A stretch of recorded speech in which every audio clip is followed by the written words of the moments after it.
పూరా లోకల్. ఇంటింటికి ఆయన పోతాడు, ఆయనతో పాటు కార్యకర్తలు అందరినీ పంపించాడు. అక్కడికి పోయినామంటాడు, చిన్నపిల్లలు కనపడితే నీకు 15,000, నీకు 15,000, నీకు 15,000. అదే ఇంట్లో నుంచి వాళ్ళ అమ్మ బయటకు వచ్చింది, పిల్లల అమ్మ, వాళ్ళ చిన్నమ్మ. వీళ్ళు బయటకు వస్తే వాళ్ళని చూడగానే, వాళ్ళని చూసిన వెంటనే నీకు 18,000, నీకు 18,000, నీకు 18,000 అంటాడు. సంతోషమా అని అంటాడు. మళ్ళా అంతలో ఇంట్లో నుంచి ఈ చిన్నమ్మలు, ఈ అమ్మలు, వాళ్ళ అమ్మలు బయటకు వచ్చినారు. వాళ్ళని రైతు అని చెప్పి ఎప్పుడైతే చూశాడో నీకు 26,000, నీకు 26,000, నీకు 26,000 అన్న మొదలుపెట్టాడు. ఇలా మనం చెప్పిన దానికన్నా కూడా 3 ఇంతలు 4 ఇంతలు ఎక్కువగా ఇస్తాము అని చెప్పి ప్రతి ఇంటికి కూడా వీళ్ళు చెప్పిన మాటలు వీళ్ళను వెంటాడుతూనే ఉంటాయి. ఏ ఒక్కరింటికి వీళ్ళు వెళ్ళలేని పరిస్థితి రాష్ట్రంలో ఈరోజు నెలకొని ఉంది. ఒకవైపున ఇలాంటి రాజకీయ పరిస్థితులు ఒకవైపున ఉన్నాయి. మాట మీద నిలబడని రాజకీయ నాయకుడు ఈరోజు రాష్ట్రంలో ముఖ్యమంత్రి హోదాలో ఉన్నాడు. మాట ఇస్తే ఆ మాట తప్పడం కోసమే, ఆ మాట అంటే వెన్నుపోటు పొడవడమే అని చెప్పి డెఫినేషన్ ఇస్తూ రాజకీయాలు చేస్తూ ఉన్న వ్యక్తి ఈరోజు ముఖ్యమంత్రి స్థానంలో కూర్చొని ఉన్నాడు.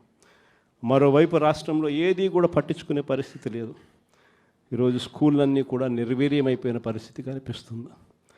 ఇంగ్లీష్ మీడియం బడులు గాలికి ఎగిరిపోయిన పరిస్థితులు. గోరుముద్ద అన్న పథకం ఈరోజు బడులకు పంపించే తల్లులకి ఈరోజు కనీసం పలకరించే పరిస్థితి కూడా లేని పరిస్థితిలో బడులు తయారయ్యాయి.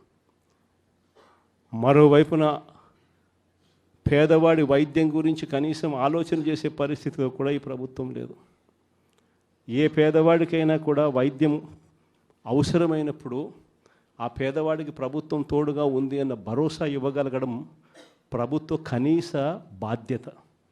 అలాంటిది ఆరోగ్యశ్రీకి ప్రతి నెల కనీసం నెలకు 300 కోట్ల రూపాయలు ఖర్చు అవుతుంది.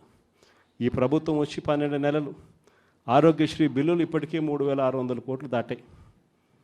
ఆరోగ్యశ్రీ బిల్లులు ఇవ్వడంలో ఆరోగ్య ఆసరా గురించి పట్టించుకునే పరిస్థితి లేదు.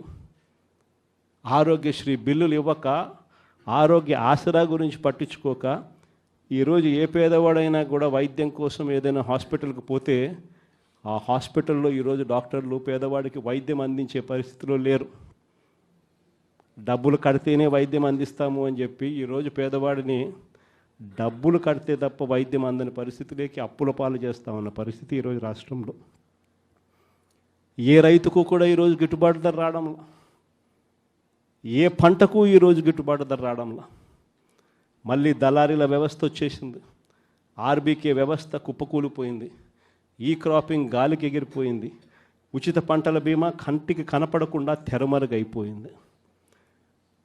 పంటలు ఏదైనా వరదలు వచ్చినా, నష్టం వచ్చినా వెంటనే సీజన్ ముగిసేలోగానే ఆదుకునే ఇన్పుట్ సబ్సిడీ కార్యక్రమం సీజన్లు ముగుస్తూ ఉన్నా కూడా పట్టించుకోలేని పరిస్థితి.